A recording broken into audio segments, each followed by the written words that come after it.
All of you know that the majority of fires to which we respond are of minor importance. But none of us can foretell at what moment that big one is liable to occur.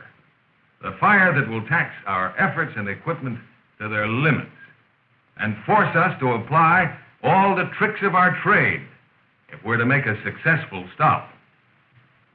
Constant drilling is a necessity if top-line efficiency is to be maintained in the fire service. There is no substitute for practice. It is the only way we have of knowing our equipment and developing the ability to use it efficiently under fire. In routine company drilling, the detailed procedures normally associated with response are frequently overlooked. And this very oversight could easily result in an otherwise well-trained company looking like rank amateurs. Most of these procedures of which I speak are fundamental. The responsibility of seeing that they're carried out lies with any man in charge of a firefighting unit. Suppose we consider these details of response one by one. The best place to start is at morning lineup every day. Ask yourself, what is the numerical strength of my company? How many men do I have? Does everybody know what they are to do? Do I have a relief driver or engineer who needs instructions? Who lays the line? Who takes over if we are first in and I'm in charge of the fire? This is the time to get organized. An hour later may be too late.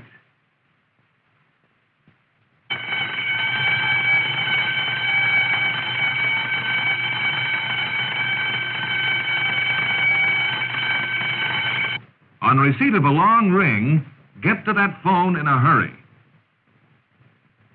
Identify your station, determine who goes and where, repeat the address, write it down, and take it with you. Other units must know where they are going.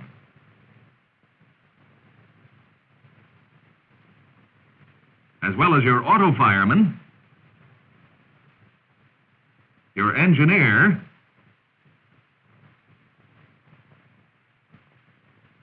and other members of your company.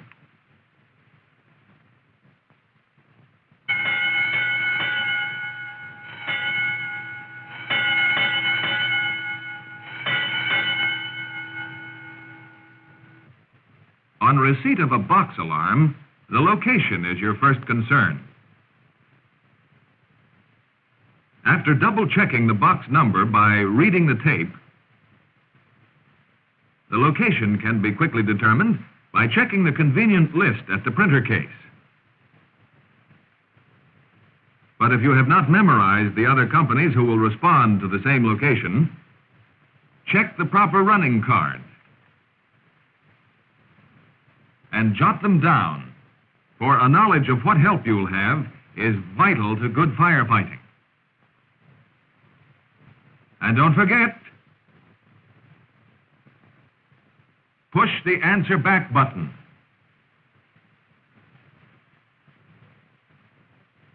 How else can the dispatcher know you've received the alarm and are on your way?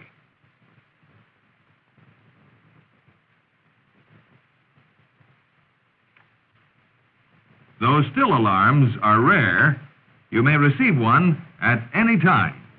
When you do, be sure of the address and determine what is burning if possible. Alert your crew with a long ring.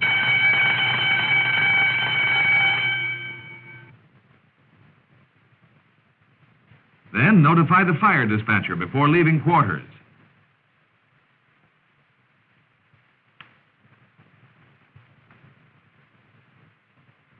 As a last precaution, in fact, any time you leave quarters with your apparatus, check to see that every member of your crew is present. Let me repeat, regardless of the type of alarm received, it is sound practice to let every member know the location. That way, there's less possibility of going wrong, and more assurance that every member will be thinking about what might be involved and what job each must perform in the probable lines of attack.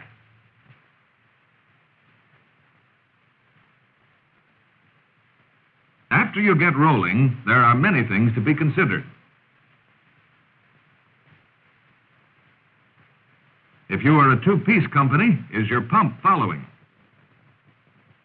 Motor trouble may have prevented its leaving quarters, in which case you will be forced to operate alone unless proper radio notification is immediately given to the signal office.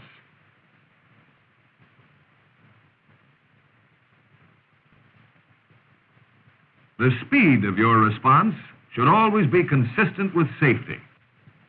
It must vary with traffic conditions,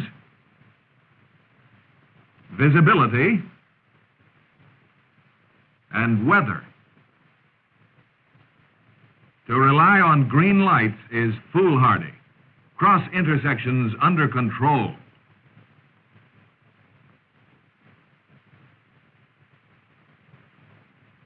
Other companies may be responding also.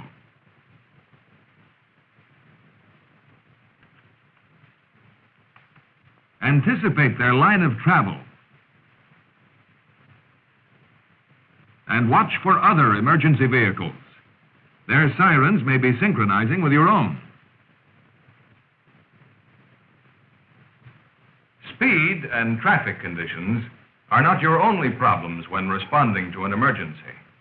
Besides making sure you're taking the most direct route, are you positive that house-moving activities are not blocking your line of travel? Or that street repair work will not lead you into a dead end and costly delay? Notice of street closings, hydrants out of service, water shutoffs, and fumigations are of little value unless you plan ahead of time how you'll prevent such conditions from interfering with your operations.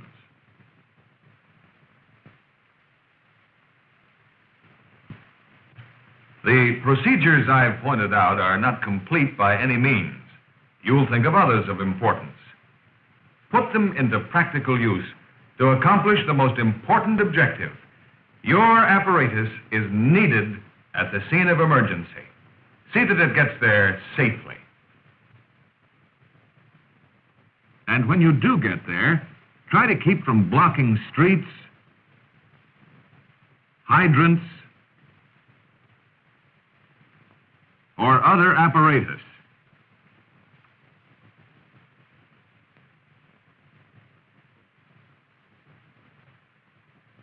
Hose lines across streets and over tracks are to be avoided whenever possible. If this is not practical, remember to clear the street as soon as it is possible to do so. While still traveling to the location given, start thinking about the possible nature of the emergency. Is it a fire? An explosion? Or a rescue operation?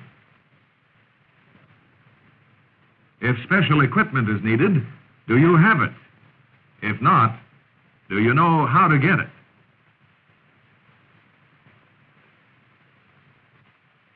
A thorough knowledge of your first-in district is essential. How else will you be able to estimate possible conditions at any given location in the area which you serve?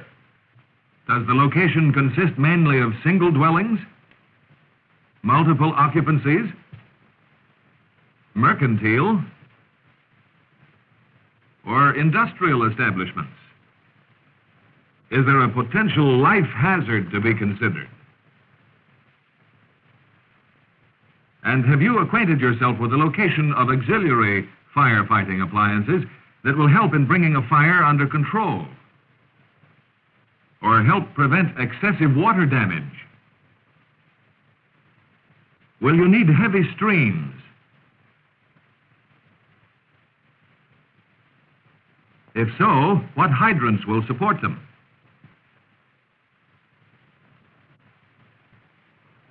If the fire is of any magnitude and automatic sprinklers are operating, will the nearest water main supply fire pumps as well as the sprinklers? Or must you use a hydrant on an adjacent main? All of these problems are important to you, regardless of the type of apparatus you may be in charge of. Truck companies will be faced with problems of laddering, Forcible entry, rescue,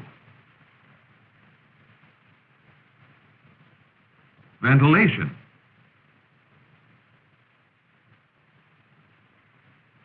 and the probability that your crew will be called upon to lay additional lines.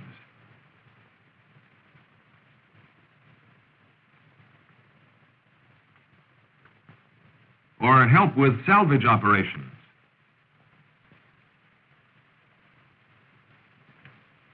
And, of course, the priority of operations of regular salvage companies must be governed by the property values to be protected. Do you know where these values are located in the occupancies in your district? In any event, I think you'll agree that no definite plan of action can be determined until you actually see what the emergency is. At any rate, a preliminary size-up upon arrival is important. If you have a fire, first you've got to quickly consider its size and extent, the possible life hazard, the exposures, both exterior and interior, building construction, wind and weather conditions, and any special hazards such as chemicals, explosive dusts, high voltage equipment, and noxious gases.